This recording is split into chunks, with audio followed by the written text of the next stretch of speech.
இன்றைக்கி ஒரு சிஸ்டர் ஒரு கமெண்ட் பண்ணியிருந்தாங்க. சிஸ்டர், உங்களுக்கு தைராய்டு பிசிஓடி எல்லாம் இருக்குதுன்னு சொன்னீங்க இல்லையா? எனக்கும் அந்த ப்ராப்ளம்லாம் இருக்குது. அதனால் கேட்குறேன், நீங்கள் சோக் பண்ணி தண்ணி ஏதாவது எடுத்துக்குவீங்களா அப்படின்னு. இந்த கொத்தமல்லி தண்ணி, வெந்தய தண்ணி இந்த மாதிரிலாம் எடுத்துக்குவீங்களா அப்படின்னு சொல்லி கேட்டிருந்தாங்க. ஆக்சுவலி நான் அந்த மாதிரி எந்த தண்ணியும் எடுத்துக்க மாட்டேங்க. அதோட மெயின் ரீசன் என்னென்னா, என்னோடய உடம்பு வாக்கு. எனக்கு பித்த உடம்புனா நீர் உடம்பு. ரெண்டாவது ரொம்ப சென்சிட்டிவ் ஸ்கின்னு. நீர் உடம்பாக இருக்கிறனால ஈஸியாக அந்த கோல்டு, காஃப் இதெல்லாம் சீக்கிரமே அந்த கிளைமேட் சேஞ்ச் ஆகும்போது எனக்கு அஃபெக்ட் ஆகும்.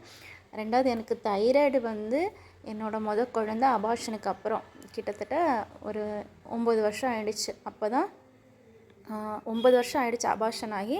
தைராய்டு ஸ்டார்ட் ஆகி ஒரு 7 வருஷம் இந்த ஸ்டேஜில் தான் இருந்துச்சு. நீர்க்கட்டியும் அந்த டைமில் தான் வந்துச்சு. ஸோ அதனால் நான் சோக் பண்ணி எந்த தண்ணியுமே குடிக்க மாட்டேன். எனக்கு சுத்தமாக செட் ஆகாது. நானும் முன்னாடி இதை கேட்டு ட்ரை பண்ணியிருக்கேன். இந்த வெந்தய தண்ணி ட்ரை பண்ணியிருக்கேன். ட்ரை பண்ணி என்னாச்சுன்னா, தெரியாமல் சாப்பிட்டு அதுக்கப்புறம் 1 வீக்குக்கு நல்ல ஹெவி கோல்டு ஃபீவர், ஹெட்டேக்கு, வாமிட்டிங் அந்த அளவுக்கு போயிடுச்சு. அதுக்கப்புறம் வீட்டில் கேட்கும்போது தான் வீட்டில் சொல்லிட்டு இருந்தாங்க, உன்னோட உடம்புக்கு அதெல்லாம் செட் ஆகாது. நான் எங்கள் வீட்டில் என்ன பண்ணுவாங்கன்னா, என்னோடய பாட்டி தாத்தா தினம் ஒரு தண்ணி வைப்பாங்க. அந்த சீரக தண்ணி, வெந்தய தண்ணி, முருங்கைக்கீரை தண்ணி, இந்த மாதிரி நிறைய டிஃப்ரெண்ட் டைப் ஆஃப் தண்ணி வீட்டில் இருக்கும். அந்த மாதிரி சூடு வெள்ளம் காய்ச்சி குடிமக்களை இந்த மாதிரி சோக் பண்ணி குடிக்காத அப்படின்னு எனக்கு அவங்களோட சொல்லி கொடுத்த டிப்ஸ் தான் நான் இப்போ ஃபாலோ பண்ணுறேன். இப்போவுமே எங்கள் வீட்டில் அந்த மாதிரி தண்ணி தான் இருக்கும். காலையில் எப்போவுமே சோறு வடித்து தான் செய்வாங்க. அதில் உப்பு போட்டு கஞ்சி தண்ணி வச்சுப்பாங்க. இந்த மாதிரி தண்ணியெல்லாம் தான் நான் குடிப்பேன்.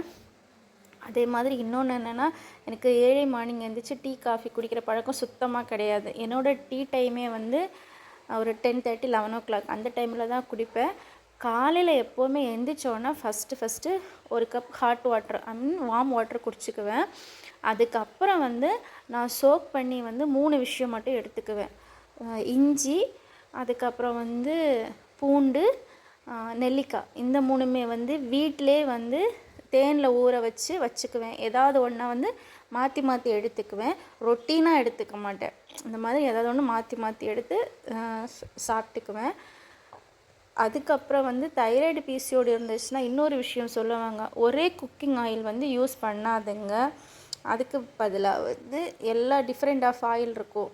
கோல்ட் வின்னராக இருந்தாலும் சரி, கடலெண்ணெய், நல்லெண்ணெய், இந்த மாதிரி எல்லா எண்ணெயுமே சேர்த்து மாற்றி ட்ரை பண்ணுங்கள். ஒரே மாதிரி எடுத்துக்காதுங்க அப்படின்னு சொல்லி காமனாக எல்லா டாக்டர்ஸும் சரி, வீட்லேயும் சரி, சித்தாலையும் சரி, எல்லாத்துலேயும் சொல்லுவாங்க. அதை வேணால் ட்ரை பண்ணி பாருங்கள். அதே மாதிரி நமக்கு வீட்டில் குடிக்கிற தண்ணியாக இருந்தாலும் சரி, சீரக தண்ணி, மல்லி தண்ணி, வெந்தய தண்ணி, ஓமம் தண்ணி, இந்த மாதிரி நிறைய டிஃப்ரெண்ட் ஆஃப் தண்ணி இருந்தாலும் இந்த மாதிரி தண்ணியெல்லாம் கூட ரொட்டீனாக மாற்றி எடுத்துக்கோங்க. அது மாதிரி நிறைய ஹெர்பல் டீஸ் இருக்குது இல்லையா? மாதுளை பழத்தோட தோல், நெல்லிக்காய் டீ, இந்த மாதிரி டீ எல்லாம் கூட நீங்கள் ட்ரை பண்ணி பாருங்கள். ஹெல்த்துக்கு ரொம்ப